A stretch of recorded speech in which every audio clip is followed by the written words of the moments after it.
What's up, YouTube land? Just hanging out. I had this idea because I did my 10 favorite zombie movies. I wanted tonight. I wanted to do my 10 favorite vampire movies. It was kind of hard picking this list. Um, sure, in the order, some people will probably get pissed. The two people that watch my channel, but listen to a little typo negative October Rust. Since it was kind of like vampires, I thought goth. Typo negatives get kind of this goth feel. I think it was in between this or White Zombie or maybe Paradise Lost. I don't know if anybody's heard of that band. I got this box set of typo negative albums. I think it's all their albums of Roadrunner.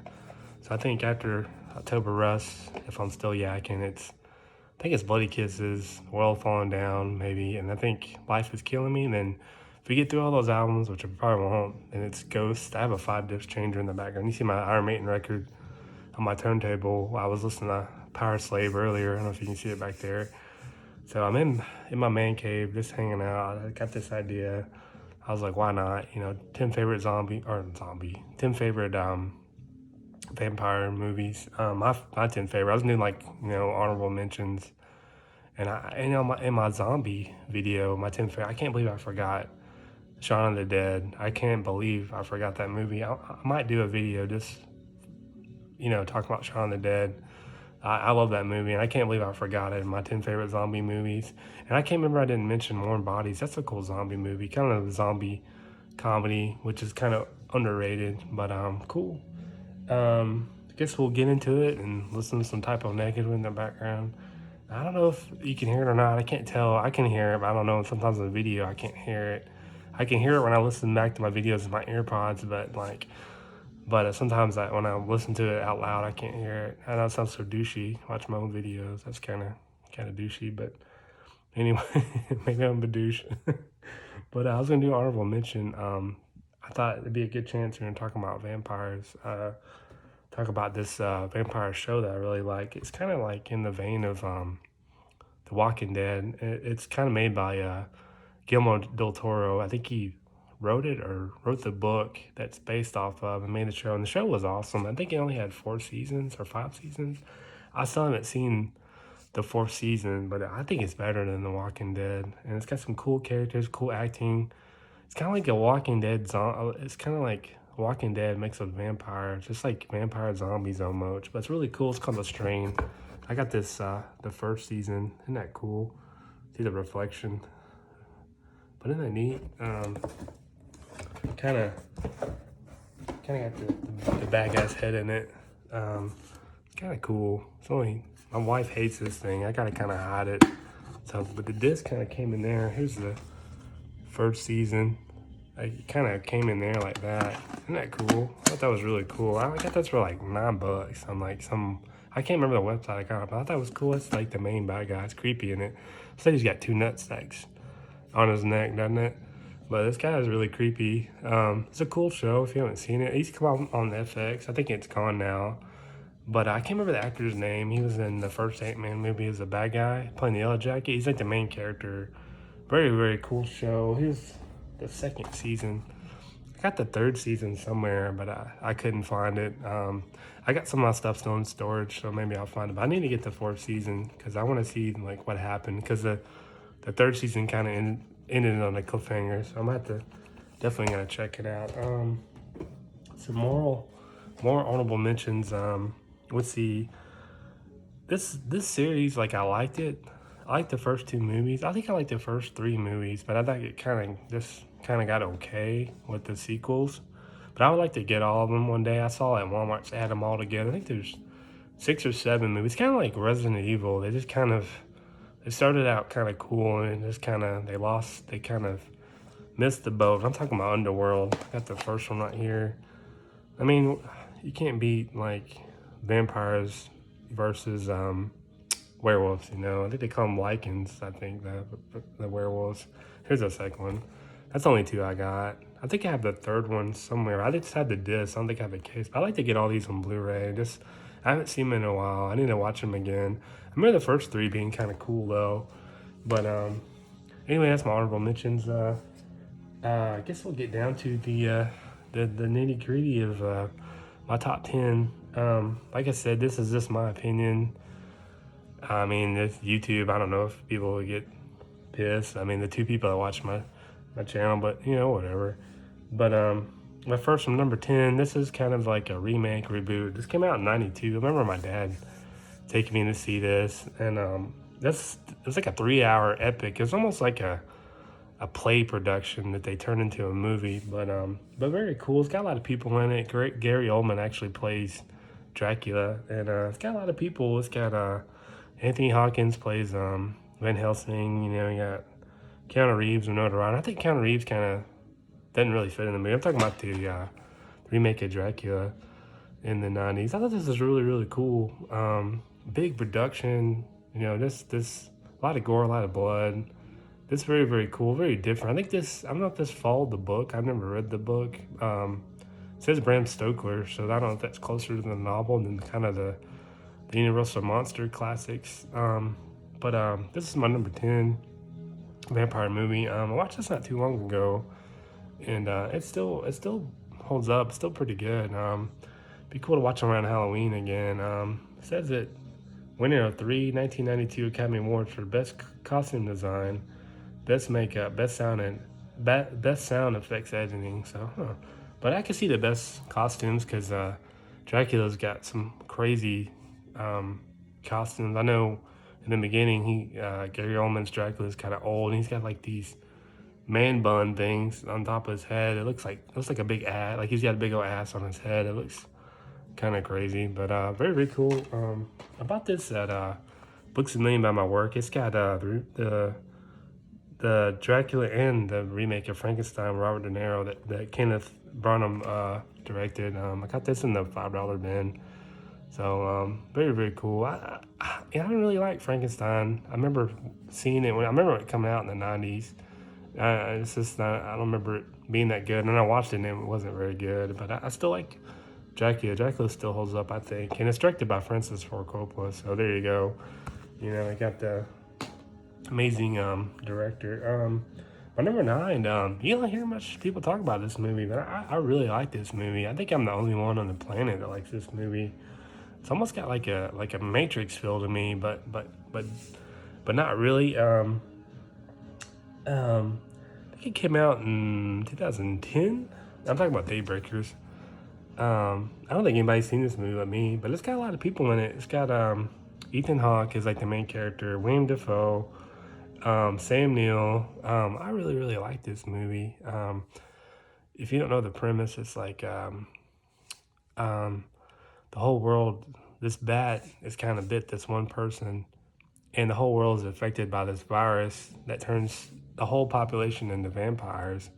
So everybody works at night instead of day, and it's just about life as being a vampire. And every day, like you go to Starbucks and there's blood in the coffee, and it's just really, really interesting. And I think Ethan Hawke's character is like a scientist, and I think they're running out of blood or something, and he ends up finding a cure that cure people back into being human. And the pharmaceutical companies making so much money that they don't want to. They do that. They kind of want to. So he's got to go into hiding, and he kind of teams up with William Dafoe, and his name is actually Elvis, which is it just gets crazy from there. A lot of gore, a lot of cool special effects. I hear people talk about this movie, but I thought this was a really cool vampire movie. Very cool. I would have loved to see a sequel or a trilogy. That would have been really, really cool. The gore effects are really cool. Kind of remind me of like old school horror. Like some of the vampires kind of fed on themselves. They kind of, because they were so thirsty, and they kind of mutated into these like horrific looking vampires. They're really creepy, really cool movie. But you don't hear anybody talk about it. Like I said, I think I'm the only one that likes it or still talks about it. Probably. That's my number 9. My number 8 is Stephen King adaptation. I think it's a little bit different than the original book. I think the original book's called what is it called? I can't remember. Well, never mind. But this is like a TV movie. There's a lot of Stephen King TV movies that came out before they started making movies. I think they're getting better at his adaptations. I was talking about Salem's Lot. I really enjoyed this. I just saw this for the first time maybe a couple years ago. It was in the $5 bin at Wally World, and I really really enjoyed this. Very cool. It takes place in Castle Rock, which a lot of Stephen King um, stories do, and very very cool vampire tale. Very very creepy. I think it really. My wife said it was kind of cheesy, but I think it kind of holds up. I really really like it. I think the main vampire is kind of creepy. It kind of looks like Nosferatu. So, but very very cool. You can kind of see him on the back right there. It's creepy, but I dig it. I think it's cool. But that's my number 8, I think. My number 8. Can't count. My number 7. People might get pissed that it's so kind of low in my list, but I love this movie. I wish I could find the sequel. It's out of print. I know they made a remake in 2011 with Colin Farrell, and that one's just okay. But you can't beat the classic. Talking about Fright Night. I think the 30th anniversary Blu-ray is out of print, which I want to see or try to get. I'm trying to find. I've been on it a couple of times on eBay, but I can never snag it. But very, it's totally 80s cheese. But I love this movie. Very very entertaining. Got a lot of cool characters. The main character is Buddy. That always says, "You're so cool, Brewster." I love that. The dude's in a lot of horror movies. I wonder whatever happened to him. But very very cool vampire movie. This is number 7. I know some people it's probably number 1, but maybe it didn't like hold up as well as maybe some other 80s movies. But I still love it. I still watch it on Halloween. Well, I watch it whenever. But very cool vampire movie. Very very cool. Almost got mixes Rear Window with like vampires, but very a classic though. I wish I could find the Blu-ray. I'm gonna keep trying to find it. I think it's got a documentary on there called "You're So Cool, Brewster," which I keep hearing about. I love like when Scream Factory comes out with something and they have like a documentary. You know, I eat that up. You know, I think that's like really interesting. My number 6, like I said, this one's a 80s classic. I think people are gonna get pissed that it's just so low, but I heard they're gonna remake this on CW. I wish they wouldn't. I wish they wouldn't turn this movie into like a Dawson Creek with vampires, but you know how people are. But I'm talking about the Lost Boys. Sorry about my price tag on there. I got it at Movie Stop. But like I said, another vampire classic. I haven't watched this in a while. I need to, but like it's kind of got like this, like the title Lost Boys, like this kind of Peter Pan with vampires, but very. It's just a classic. You know, you can't go wrong with this movie. Like the characters are awesome. Keith Sutherland's vampire character is just probably one of the best villains in film history, and then of course Jason Patrick. You know, he's I like his character. Corey Haim. You know, you got the Corys in there. You know, it's totally 80s cheese, but very very awesome, beloved vampire movie. I wish they wouldn't remake it into a show. Maybe the show would be good. I don't know. I'll definitely check it out. Check that out. There's David right there. Isn't that creepy? I have to watch this. I haven't watched this in a while, but very very cool vampire movie. My number 6. So my number 5. I've been wanting to see this for years, and I think Catherine Bigelow, I think I'm saying it right, or known to like direct Point Break and Hurt Locker, and I think what's that movie with that was so popular? I can't remember. I make these videos. I can remember stuff. I make these videos and I totally forget. But this is like a really this is the 80s vampire movie too, but very beloved, but kind of underrated. And this kind of went under the radar. It's got the late great Bill Paxton in it, and it's got Lance Henriksen. I love him and everything. Terminator, Aliens, all kinds. I'm talking about Near Dark. This is a really, really underrated but beloved vampire movie. I didn't see it till like maybe 10 years ago. And like I said, this is like went out of print too. And I had a hard time finding it on Blu-ray. And I found this DVD like kind of deluxe edition of. It's got all this cool stuff in it. Bill Paxton right there, Lance Henderson. I think it's got, you know, all these kind of special features and stuff. You know, like I said, I eat all that up. You know, I think all that's really, really cool. But very, very, very cool. Like I said, I haven't watched this in a while too, but very, very cool. I love Bill Paxton and anything. He's great, especially the used car salesman in True Lies. You know, you can't beat that. But very, very, very cool. I hope they don't remake this, but I don't know why these movies got out of print. They need to come back and print. I'd love to have it on Blu-ray. I think Blu-ray is like out of print, really expensive, but very, very, very cool vampire movie. Check it out if you haven't. It's my number 5. So let's see. This is probably gonna piss off a lot of people. This is like my number 4. But this is a classic. I went to my dad's, I don't know, a week or two ago, and we watched this, and he loves like the Bela Lugosi's Dracula, and I do too. You know, Bela Lugosi played Frankenstein, and I love the old horror movies. I got this classic monsters thing for Christmas that's got like all of them in there, and very, very cool. My number 4 is the original Dracula movie with Bela Lugosi. Well, I guess the original movie is Nosferatu, but I have not seen Nosferatu or the Hammer Dracula movies with Christopher Lee, and that, I know that's sacrilegious being a horror fan, but talking about Dracula, Bela Lugosi, that's my number 4. Still a classic, still holds up. I just got this on Blu-ray, and I'm excited. There's some Dracula movies I haven't seen. I haven't seen Dracula's Daughter, Son of Dracula. I've seen House of Frankenstein. I haven't seen House of Dracula, and I haven't seen Albert and Costello meet Frankenstein. So I'm kind of curious to like see all those. I'm sure they're like fun, but to watch them at Halloween. I just love like old horror movies. They just have a vibe about them. And I just think it's almost like a stage production than it is like a movie.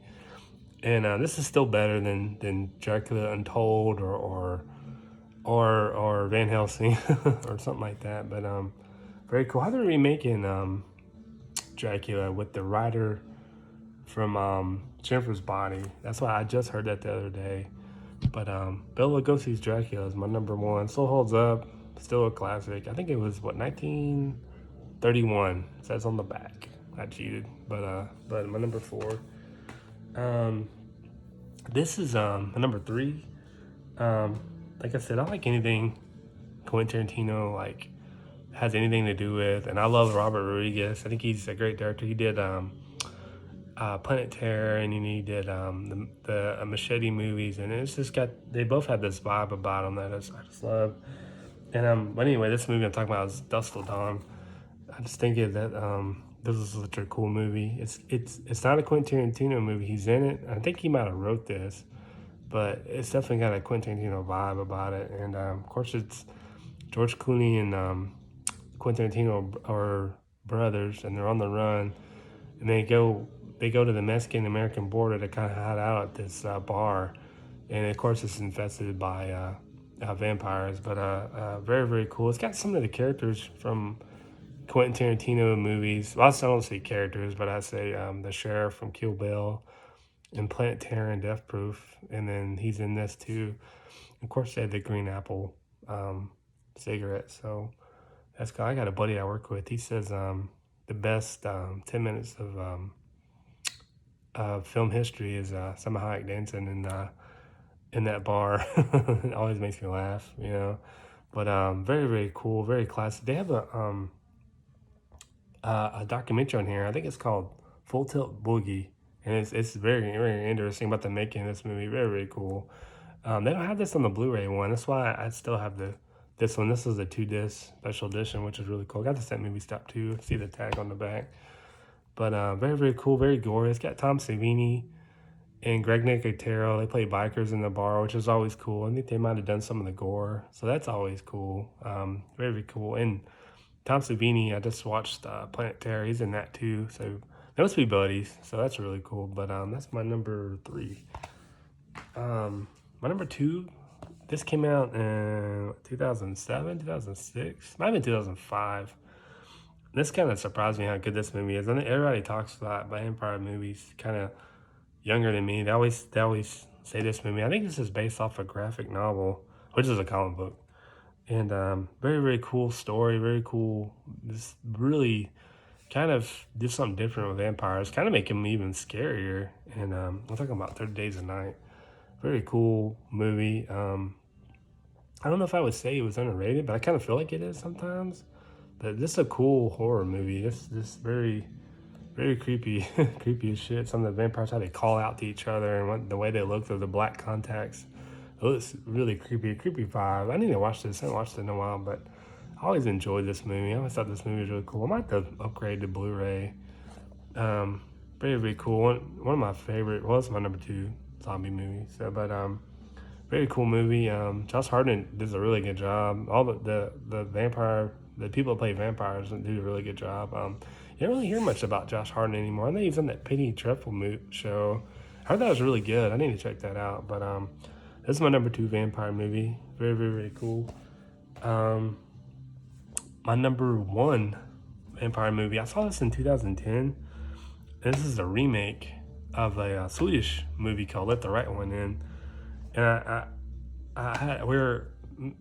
me and my buddy were at Six Flags, and I was like, we should go see this movie. I didn't want to see it. I heard a lot of good things about it. We should go see it. And he's like, okay, cool. He's game. And I saw it, and I was blown away. I'm still blown away. I think it's one of the best horror movies, and it's directed by Matt Reeves. Matt Reeves did the Planet Apes movie, Cloverfield. I think he's doing the new Batman movie, so it had to be interesting. But I'm talking about Let Me In. So got this slipcase, kind of comes out. It's kind of creepy, but very cool movie. I got it. This is upgraded on Blu-ray, but this is my favorite vampire movie. This kind of a different story. This really creative. It's got this creepy dark vibe, but this is very good, very well acted. Some interesting characters. I just think it's really good. It doesn't help that it helps that it's got a Bush or Cult song burning for you in the scenes. But it's another thing, you don't hear people talk about this movie. I think it's great. I need to see the remake, or not the remake. I need to see the original one and the Swedish one called Let the Right One In. I need to see that one. I'm kind of curious, but I love this movie. I think it's great. I watch it every once in a while, and this always blown away. Just kind of get stuck in the movie, and I'm trying to show other people, and I don't think they like it as much as I do. But I love this movie. I think it's really cool. My number one, because I did a vampire video. I was wearing my Batman shirt. I know it's not like vampires is a bat, but that's only the closest thing I had. It's another vampire, kind of honorable mention. I forgot. It's laying right here that I forgot to mention. And this is like a Tales from a Crypt movie called Bedella Blood. I wish I had this right now, right there. I got it mixed. The one I got the Scream Factory Demon Knight, but on this I got them both together. But that's a pretty decent vampire movie. I wish they're supposed to do 3 Tales from the Crypt movies, and they just did 2. And I heard Dust of Dawn was originally supposed to be a Tales from the Crypt movie, and they wanted Quentin Tarantino to direct it, but I guess it never happened. That would have been really cool. I guess that would kind of make sense. But anyway, I just wanted to mention it, and I want to get the Scream Factory version of Bedella Blood one day. But they kind of separated them. But I do have the Demon Knight on Scream Factory version. But that's my vampire, my top 10 vampire video. I guess it's 23 minutes. I guess it wasn't as long as I thought it'd be. I thought I would get to yakking and it'd be like 3 hours. But I guess nobody would watch that if that happened. I wouldn't either. But thanks for watching my video. Cheers.